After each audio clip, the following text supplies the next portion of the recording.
Thank you, everybody, for joining us this morning for our pottery demonstration with Gabriel Paloma from Zuni. Those of you who are familiar with MIAC and our programming know that pre-pandemic, we regularly hosted monthly pottery demonstrations in our Bucksbaum gallery. And even though we are now open to the public for in-person visits, we are continuing our public programming on Zoom for the time being, including this series. So stay tuned for details on upcoming demonstrations and other programs by following our Facebook page and signing up for our monthly newsletter. So before we start talking with Gabriel, a few things. To begin, I would like to briefly acknowledge the place where this conversation is happening, even though we are in a virtual space, in Okopoge within the Tewa world. As a non-native person living in so-called Santa Fe, I am a guest in the ancestral homelands of the Tewa people, and I wish to acknowledge all of the indigenous people, Pueblo, Navajo, Apache, and so many others, past, present, and future, who walk on these lands and steward these places. So I'm just going to introduce Gabriel, and then I'll hand it over to him. So Gabriel Paloma is a renowned traditional potter and educator from the Pueblo of Zuni, New Mexico. He is a well-established SWAIA Fellowship Award Artist, and though he learned the coiling technique from a non-Zuni teacher, his goal is to revitalize Zuni polychrome styles from the 1800s and 1900s, and he aims to mirror and expand upon the work that his ancestors have created since time immemorial. So thank you, Gabriel, for sharing your knowledge with us and for joining us this morning. And with that, I will hand it over to you. Thank you, Laila. Good morning, everybody. I'm glad that you all woke up waiting for 10 a.m. I was talking to Laila prior to this event.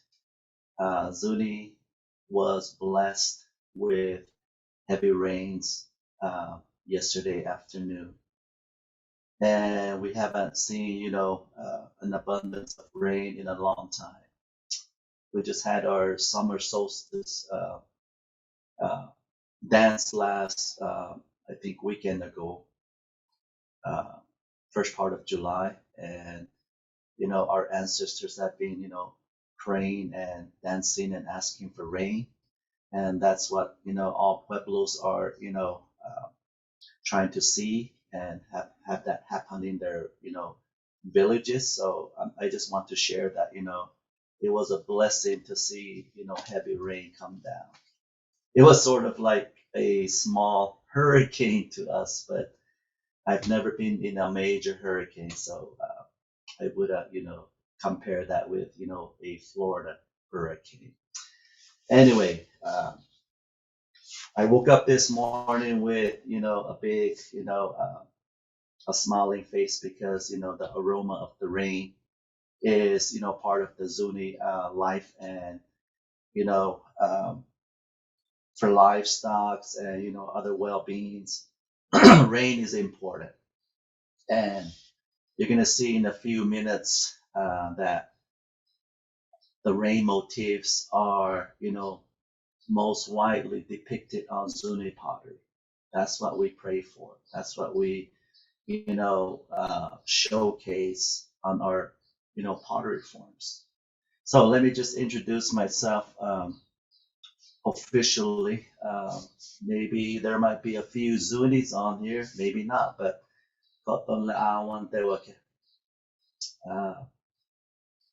I'm Gabriel Paloma. I'm four blooded Zuni person. I'm glad to be here to showcase, demonstrate, and tell you of how I have learned and managed to create pottery ever since I got introduced in 7th grade. So it's been a long time coming that this blessing have been blessed on me, that I have seen that a lot of people are liking of the works that I do. I'm a graduate of Zuni High School, thanks to Zuni High School, and My graduation year was 1984. That's when I started to think about what I wanted to do. My family wanted me to go to college, of course. And of course I went to college. I went to a big university. And once when I had that 1 year under my belt with a big university in Albuquerque, my heart, my body, my soul started to tell me that, hey, I think you need to go back and learn what you learned in the high school classes. So I transferred, some of my classes. I took some of the classes nearby Gallup, New Mexico area at the UNM branch. And that's where I started to, continue my college education.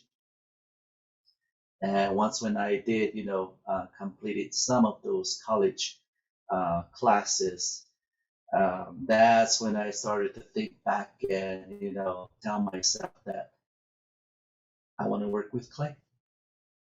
My first initial thing was to work with auto mechanics. That was my first thing. I wanted to work on cars. I wanted to, put a big, huge sound system in my, S10 truck at that time. But that didn't happen. So I started to, reflect on what I have learned in high school. And 1984, close to the 1990s, I started to reflect and, started to venture and think about where should I, showcase my first art show. So in the late 1980s, probably 88, 89, my first major jury art show was in Litchfield, Arizona. That was the first major show that I participated in. And to me, it was like, okay, what do I do? How do I, promote my work? What do I say? How much do I price my work? How much do I take? So, that was just the first year that I had to, see how a major art show, arts and craft festival would, turn out. So, yes, I did, I did sell a few meaning like maybe 3 or 4, if I can recall. And at that time, when we came back from the Litchfield show, that started to like, hey, I liked how, I talked to the customers, what, materials are involved in when making, Zuni pottery. That's the time that this hit me. That's the time I decided that, I want to, do this, showing up my pottery from that point on. So it's been a while. It's been a while since, that, I've been working on pottery for so long. Let's go back to Zuni High School when Lila mentioned that I learned from a non-Zuni pottery teacher. My pottery teacher was an Acoma lady. She was from the Pueblo of Acoma, married a Zuni man here. And that's who she taught us Zuni pottery. Her name was Jenny Laati. She is already deceased. She already passed on. There's a few of us Zuni potters that learned from her that are continuing, the coiling method of what we learned at Zuni High School. Just to name a few, you probably heard about, Anderson Penetza, the Penetza family, Noreen Simplicio, Randy and Milford Nahohai probably took classes from her. Eileen Yatsati, Carlos Laati. If I can, remember and think back of those uh, students back then, those are the, I would say, the hardcore Zuni potters this current day. And I'm just glad that, I learned this process, and, I'm still learning. The reason why I'm still learning is because right now I teach at Zuni High School. Since I learned from my pottery teacher, I decided to turn my application into Zuni Public School District back in 1990. And in 1991, guess what? That was my first year teaching Zuni students. It was scary at first because we had, little bit taller grown freshmen that came to my class. Not only freshmen, sophomores, juniors, and a few seniors that had taken my classes. So it was a scary year. That was my first year teaching. From 1991 up until the current time, we go back to school in August 2nd. I believe this will be my either the 31st or the 32nd year. So I'm still learning. I'm still learning from my students.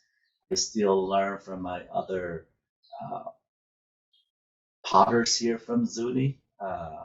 I've seen their work. They're so tremendous in their ways. Paloma Pottery has its, own style. It's just, overwhelming. And the time that I have to work on my pottery is, after working hours. That would be like from 4:30 to sometimes midnight. I've been painting right now. I've been painting on my pottery for the up and coming Indian market. We will have our green light to, showcase Native American arts and crafts at Santa Fe, August 20, I believe, and 21. So, just thinking back and, thinking about how I started to where I am at right now, I would say that I'm giving myself an A plus. Not only, just, going out to shows and teaching, but, all the ups and downs that, have came my way, and, family struggles, village struggles, with the COVID, everything, I would give myself an A plus. Right now, I will explain what pottery types that were associated back in the village of Hawiku. Hawiku is a Zuni term, a name that is an ancient village where Zuni people made pottery. So before I start, let me read a preface to a brief history of the Ashui Zuni Pueblos. Okay, so let me go back to my book here. So listen to this. In the states of New Mexico and Arizona, there are currently 19 villages of Native Americans whose ancestors have lived in this region for nearly 2,000 years. Zuni Pueblo and its nearby farming sites are rather isolated from the other Pueblos, both geographically and linguistically. The modern Pueblo of Zuni lies in a landscape of towering mesas and arid valleys in the far western part of the state of New Mexico. approximately 130 miles due west of Albuquerque, 40 miles south of Gallup, and 15 miles northwest of the ancient Pueblo of Hawi. Early Spanish explorers were attracted to this region in the 1500s by rumors of gold and other treasures, like those that have been discovered in Mexico and Peru. They found villages with populations of rarely more than 1,000 people, but unfortunately for the Spanish, there was no gold. The only riches they found were the souls to be harvested by the Franciscan priests who accompanied the conquistadors. The Indians they encountered lived sedentary lives, building stone and adobe houses, farming, hunting, and pursuing craft production, making baskets, weavings, and brocading fabrics, fashioning pottery from the clay that was abundantly available, and decorating the vessels with vegetal paints, often combined with finely powdered minerals. The pottery made during the past 700 years by the people of the region who first came into contact with the Spaniards, the Ashui people, now called the Zuni Indians, is the focus of this presentation and is the focus of this huge textbook that I call textbook that I always use and treasure. Let me show you this book here. This is what I teach with, this is what I live with, and this is where, I continue to get myself better with, the pottery that I make.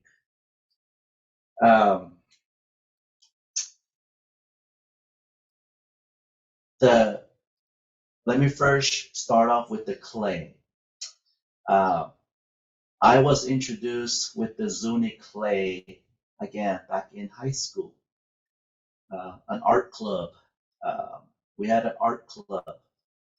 I was a 7th grader that was asked to go with the art club group to Paya Mesa, that's south of the current village, Zuni Pueblo.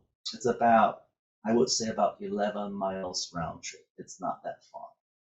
And I was introduced to this Paya Mesa, P-I-A, and I was, overwhelmed with, mountainous, treacherous region, area, and I said, well, where's the clay?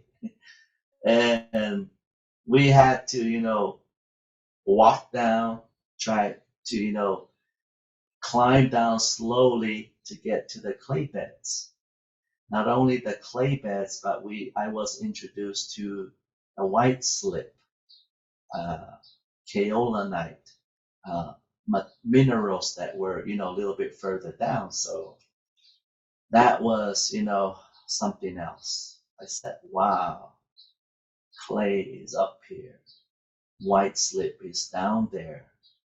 And, before we, touched, the clay beds, the white slip parts, we had to do a morning prayer, a prayer that we pray to the Father, Son, Mother Earth, to take flesh off from her skin. We had to do food offerings first. And that's the very first thing that you have to do. In order to have the clay come off from the Mother Earth skin, you have to do the food offerings with, of course, the cornmeal offering. And then you can start to, take the clay off from her skin. That's one thing I learned when I was a 7th grader. I was never told of, anything like this, but, I learned that process and system. So that's what we do today. Currently, all potters should know before they take clay off, either the pigments, the clay, the white slip, they have to do food and cornmeal offerings. So we got clay and we brought it back to Zuni High School. We soaked the clay. We let it soak for several days just so that all the clay will be, submerged and, diluted to get into a real fine, liquefied clay. And once when I started to touch clay, first time, several days later, my skin started to crack and peel. And that's what our pottery teacher told us, that if it's your first time, you're gonna feel a little bit different on your fingertips. And what she meant was, the dryness. So that's what happened to me. So I started to peel. I started to, peel my skin off. And, that went on for, several weeks. I guess it was just normal, so it didn't bother me. So once when we gathered clay, we had to clean the clay. We had to screen using a window screen. At that time, we used window screens. Right now, we use good old women's nylon stockings. That's a good thing to have in the studio. Back in time, when our ancestors started to work with clay, they never had these materials. What they used to do was they would gather clay, they would put it somewhat in a bowl or maybe a stone and just crush them down. They crushed them down with a stone just to get it really loose, and then just like how you add water to flour, that's how they started to mix their clay. And right now we are using nylon stockings to get our real fine cleanage of our natural clay. So once when that happens, you screen the clay, you clean the clay, you get all the impurities out, rocks, twigs, roots, whatever that is mixed in that natural clay, you have to take those out. I will explain a few minutes of, if you don't do that, then they might pit out later on during the fire. So we started to clean. Next thing was to dry the clay. We had to dry clay on concrete tables. Those concrete tables that I used in 7th grade, guess what? Those 3 concrete tables are at the current Zuni High School building. And that's how we screen our clay. What I learned back then, I'm still teaching them how to do that at the school setting. If you don't have a concrete table, what we do is we pour liquid clay in a pillowcase. You pour liquid clay in the pillowcase, let it hang outside, let it drip.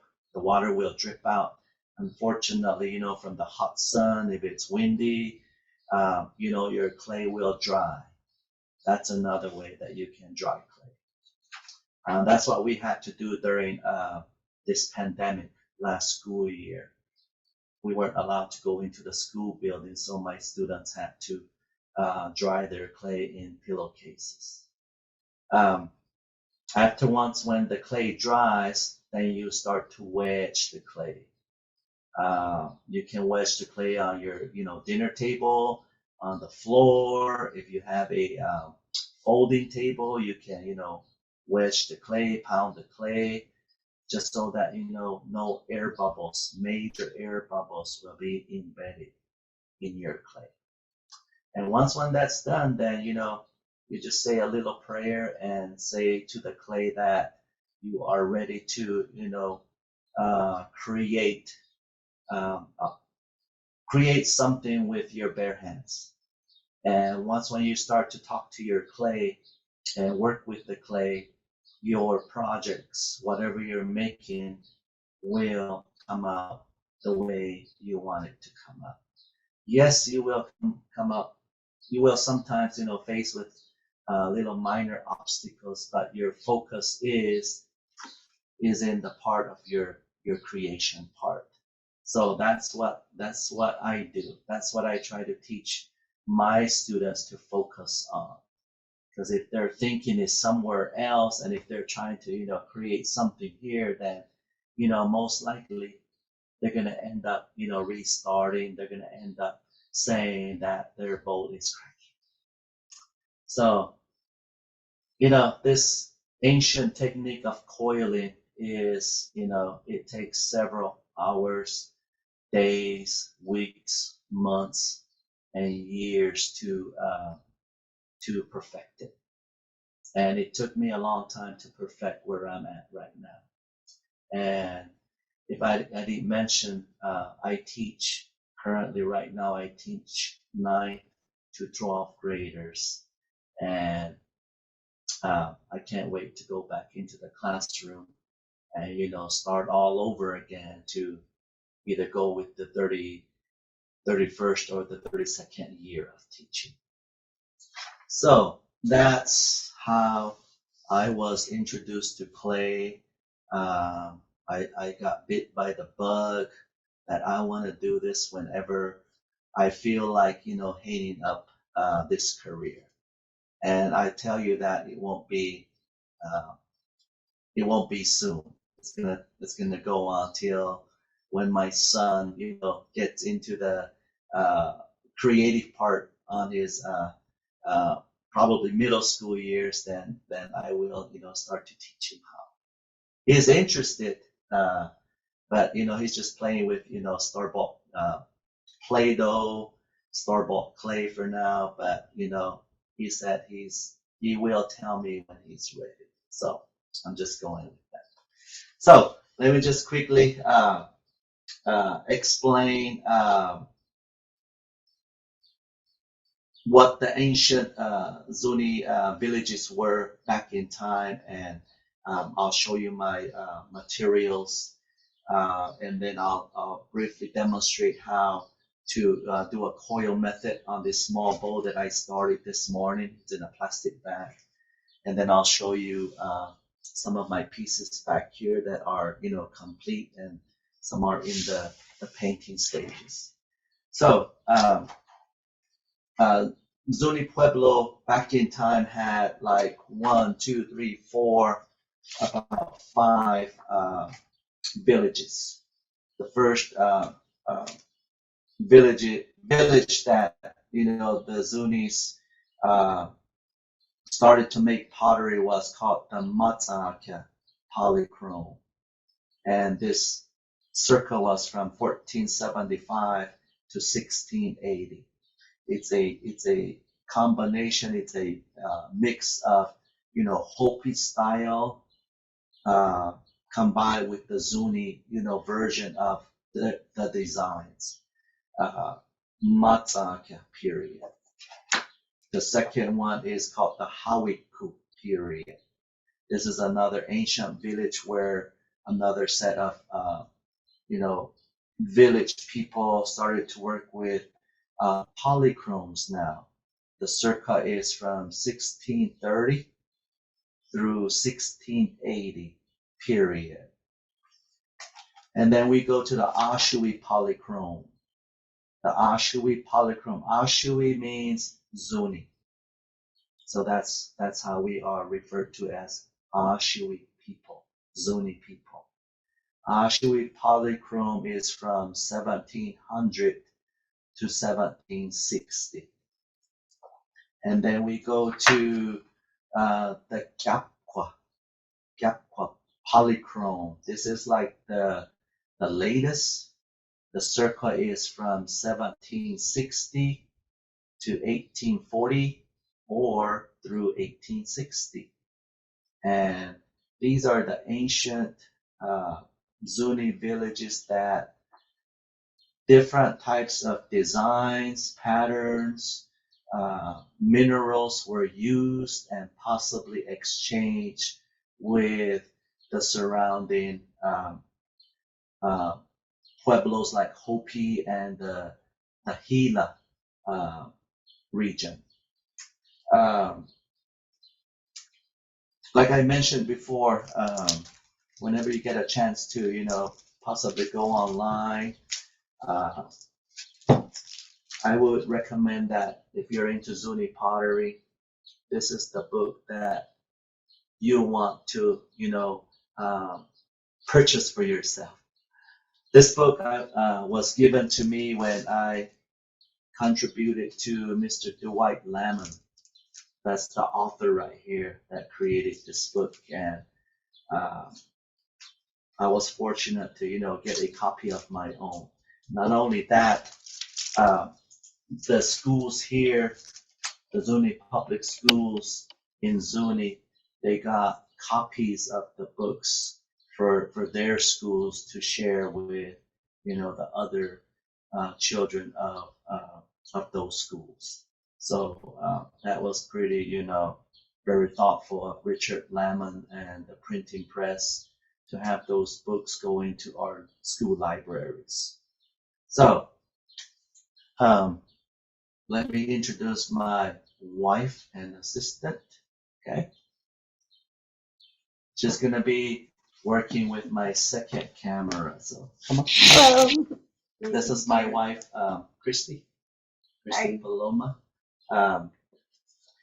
Let me show you real quick of the materials that goes into to Zuni pottery. So let me change my camera real quick here.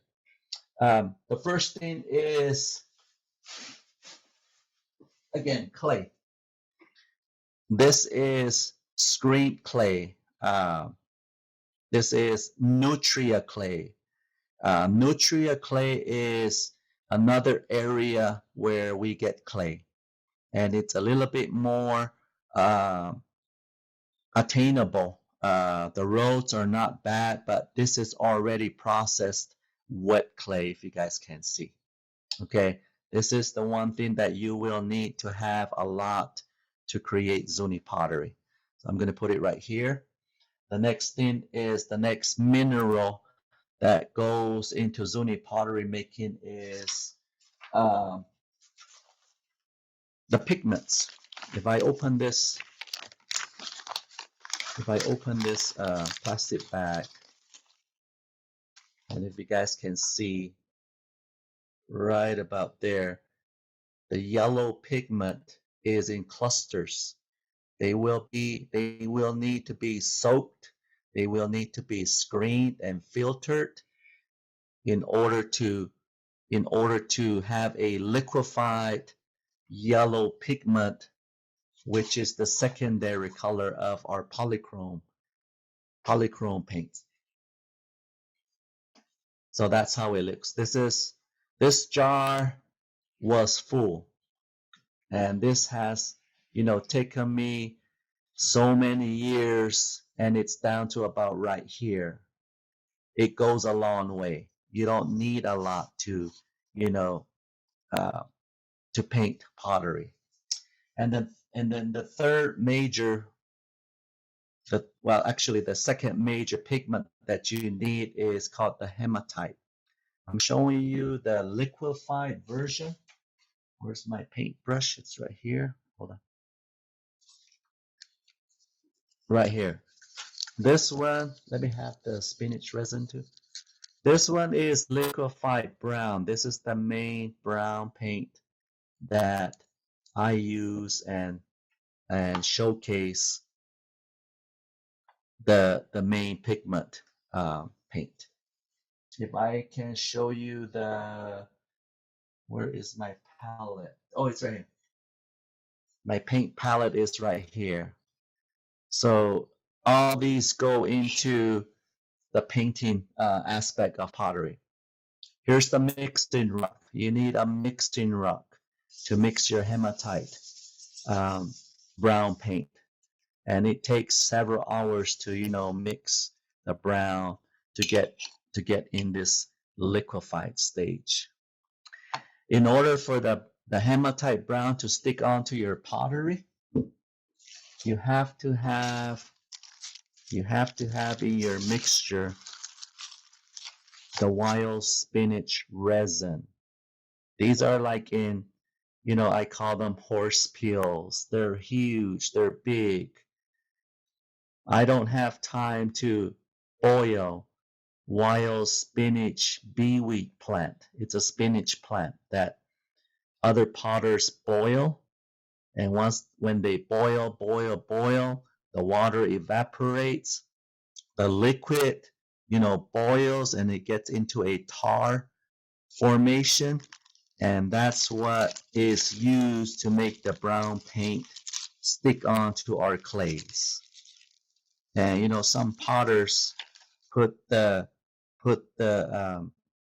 spinach resin on corn husk, like what you see right here. In order to dry, you just soak this back in water and it will look something like this. Here's my water spinach resin. It's back to a liquid stage. So whenever I'm ready to mix the brown paint, okay, I pour liquid in here. I pour liquid in there, and then when the liquid is in the mixing rock, you get your hematite brown mineral. It's an iron ore. So you just scrape it. Let me see if I can get a reddish color come off here. There it is. You see that reddish color come off. And when that spinach resin, the juice is what we call it, when it gets mixed with this red color, it will produce your hematite brown paint. The last one that we use is what we call the white slip.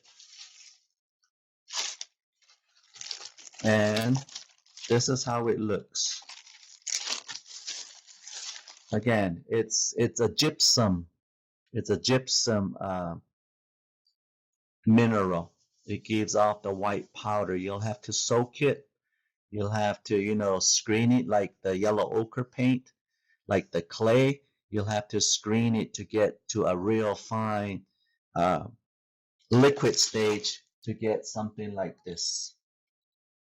So this is what, is involved in when you're working with a polychrome painted Zuni pottery.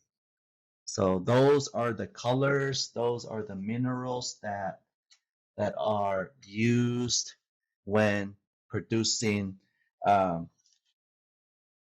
Zuni pottery. Again, since I work with the schools, I only have, after school hours, I only have evening hours and weekend time to, get ready for, let's say a show that's coming up. But, when I have spare time, that's when I start to work with my pottery. Once when that is, processed and if it's ready to be used, they're in jars. They're labeled, they're put away, and they're ready to be used. So let me show you this real quick here. And this is what I started this morning. Again, it was started off with a ball of clay right here, like what I'm showing you. Ball of clay, okay? You squish it down. This is what I learned. This is what I learned in school. You use your hands, you use your thumb. At first, my pottery were so thick. I didn't know, how far to make them thin. So my early pieces of pottery were like paperweights. They were heavy. And my late mom, in her cabinets, she has about 2 or 3 of my earliest high school pottery. And that was a while back.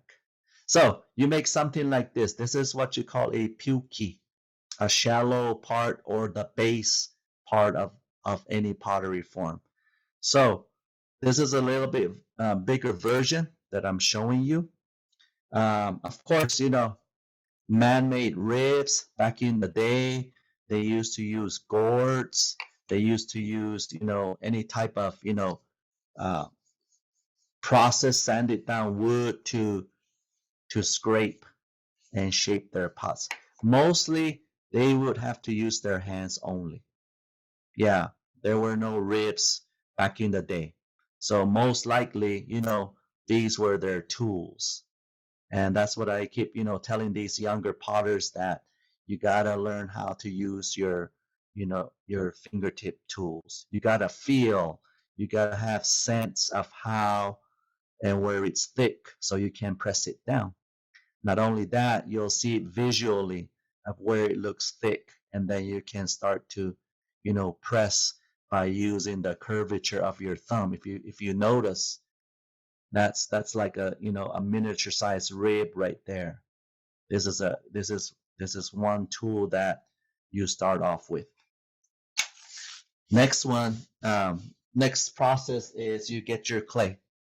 You get some of the clay, okay, and then you start to roll. This is what you call a coiling method. You roll the clay. Some students, some potters, they will use, back in the in time memorial, ancient Zuni people will, roll their clay, and they would make it, longer, to where they would just wrap this coil around the edge of their continued pot. They would just, press. They would just press with their fingers, work with their hands, and then they would, again, no ribs were used. They would just somehow manage to create a piece of pottery with their bare hands. I'm pretty sure on the outside, they figured out where they had to smudge and smear the coils, so that way when they're working on it, by putting, white slip on, these won't open up. They won't, separate right here.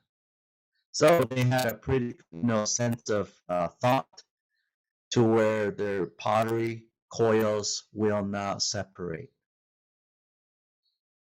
So I'm just, again, quickly showing you the smudging and smearing of the coil onto the existing base part of the clay pot here. And once when you put the coil on, again, the pottery ribs come into play. This is where you'll have to learn how to, stretch the clay.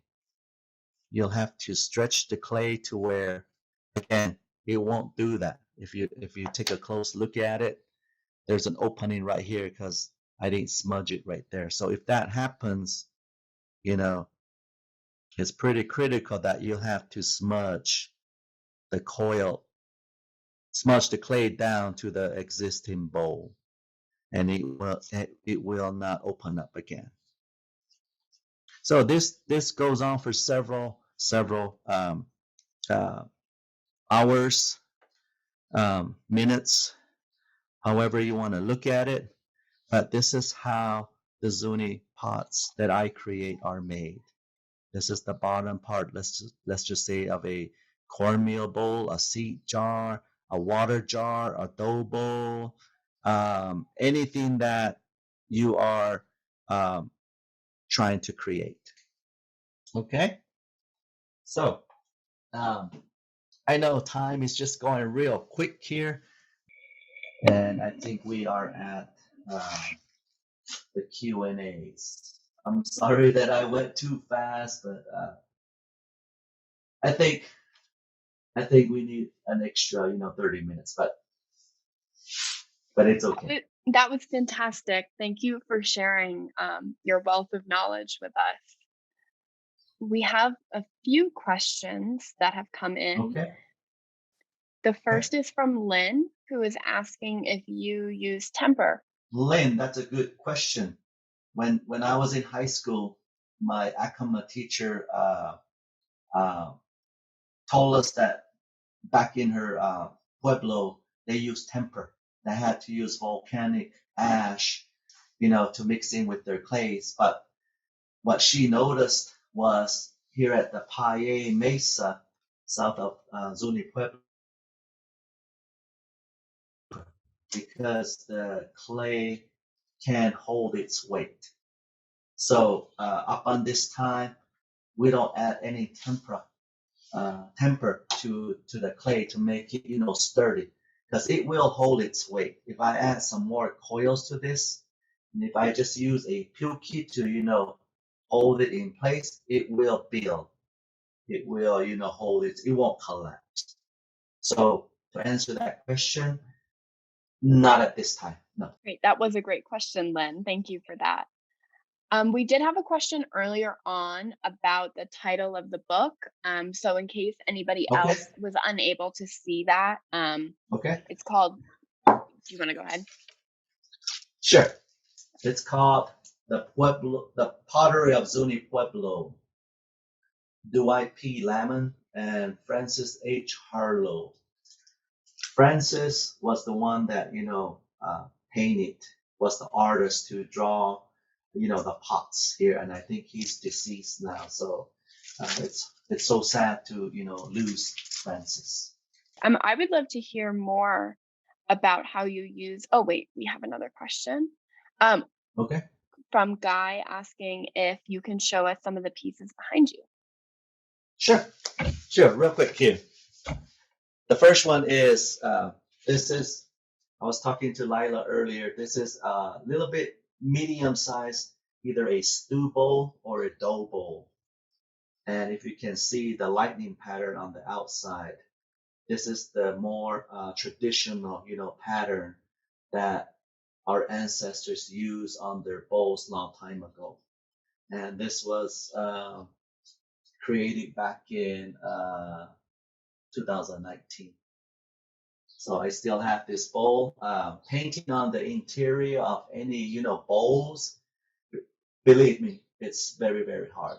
It's very, very difficult. And you'll have to sit here and you'll have to, paint with, long liners, if you can see. The long bristled liners, works best if you're painting, on the interior, but sometimes you will have to make a mistake and then you'll have to try to, take the mistake off. But this is what you call a dough bowl, a stew bowl, a cornmeal bowl, okay? A Zuni cornmeal bowl has some water creatures painted on the cornmeal bowls, abstract frog, tadpoles, a dragonfly right there. And then the interior part, this is where we have our sacred cornmeal bowl. We grab and we use it for our religious purposes. And this was created last year, India market time. Seed jar. This is what we call a matzaka design. This was one of the ancient, design patterns that were used from the Zunis back in, the circle of, I can't remember. I already lost the year, but they're all design patterns. And there's a couple of friends from Tucson, Arizona that sent me this book, Excavation of Hawiku by Frederick Webb Hodge. It has all the matzaka designs, and this is one of them that's, depicted in that book. And it's a seed jar. We put seeds in here, different type of seeds to hold until it's planting time in the spring. This is a smaller version of a water jar form. If you can see the fluty bottom part of the pot here, the deer with the vegetations, the vegetation plants for the deer to, feed on, get nourished. And then in what we call the arrowhead design that's on the top. Typically a water jar design form. And it's a smaller version. This is small. The others are huge. And let's see. Right here, I was talking to Lila. This one needs white slip. A white kaolinite slip that needs to be applied to here. And then I'll start to design and paint. A canteen, double canteen. Long time ago, Zunis used to go to their journeys, long, treacherous, to do some type of a religious journeys, or if they were working at their farms, they would hold water. So it's a water canteen. Some type of a strap will, get attached onto the handles. And if you put water in a, fired piece of clay, when you drink from it, the water, stays cold. Not ice cold, but, it's drinkable. Canteen, double canteen. And again, this is ready for a design. I'm going to put a rosette design on this form. You can see the fluty part of the pot here. You can see the rim line that is painted already, the base line that is painted right here. It just needs the body design. And then this is what I'm currently painting now. This is a Zuni Rainbird pattern. It's almost, done with the hematite brown. I still have that part to, do the rain lines. The lines, the diagonal lines that you see, those are depicted as rain. And that's why it's called the Rainbird design. The top part needs a design. I know what type of design to put on, so I have it in my head. And then, again, another, cornmeal bowl that needs to be, worked on, finished. It's still in the works. And then another water jar that's sitting right here needs a design.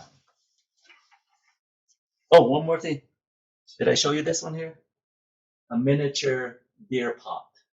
There's 4 deer painted on here. The arrow, if you see a deer with the arrow, that is a depiction, that is a representation of human beings inhaling oxygen. It goes to your heart and then it comes back out. That's the whole depiction of the arrow. It goes to the heart. Some Pueblos, they paint the heart line all the way to the butt part. That's where there's no heart there. It goes to the shoulder part. So that's what it is. It's a miniature deer pot. And this one was December last year. Yeah. Wonderful. Thank you for sharing those. I love that double canteen. I can't wait to see how that turns out. Look, I have a design right now. Yeah. So we have another question from Ramona. Sure. Asking if you sketch the designs on the pots or if you draw freehand.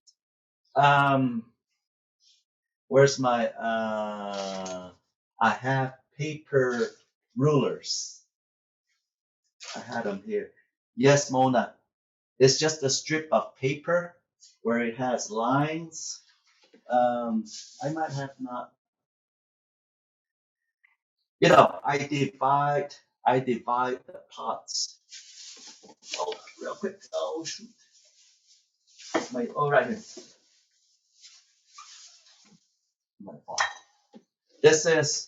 These are like some of my paper templates that I use. So if I'm working on a larger pot, you see the 4 divisions, that needs to be done first. So that way each quadrant of the pot will be designed evenly. So you gotta think and say, will the design fit? You have to divide it evenly first. So yes, paper rulers, using the let's just say the length of this label paintbrushes wooden stick here. I will use that to sometimes just measure, put a little pencil line there, and then go with that. Sometimes I do that, but it's mostly with paper rulers. I find that completely fascinating. Very, very cool. We have a comment from Guy Henry thanking you for a wonderful presentation. He says, I love all You're of the welcome. pieces, and he hopes to You're meet you welcome. at Indian Market. Okay, let me show you my, if you're interested, booth number. Okay, I got this yesterday in the mail. This is from SWAIA. Okay, booth number Plaza 47. Plaza 47 right there. So they're congratulating me that they're opening up India market. It's just there's not going to be thousands of artists there. It's just limited. We saw the booth layout and it's cut in half or maybe more than half. So I will be there August 20th. Plaza 47. That's the main area of the Indian market. And just to real quick let all of you know, the reason why I'm in the plaza area is because I won the fellowship award back in 2004. And once when you win that prestigious fellowship award, all awardees from before me, they're all placed in that plaza area. So that's how they're working with the fellowship winners. Fantastic. So that takes us to exactly 11 o'clock. Thank you so much, Gabriel, for a wonderful presentation. We have a few You're other welcome. comments just thanking you for You're sharing your welcome, knowledge. everybody. So Thank you for making time. absolutely. And I think we all are looking forward to seeing what you have at SWAIA next month. So thank you again for joining us, Yes. and thank you to the audience for spending your morning with us. We're so grateful for your ongoing support, and we hope to see you at the museum sometime soon. Okay. Thank you, everybody. Thank you.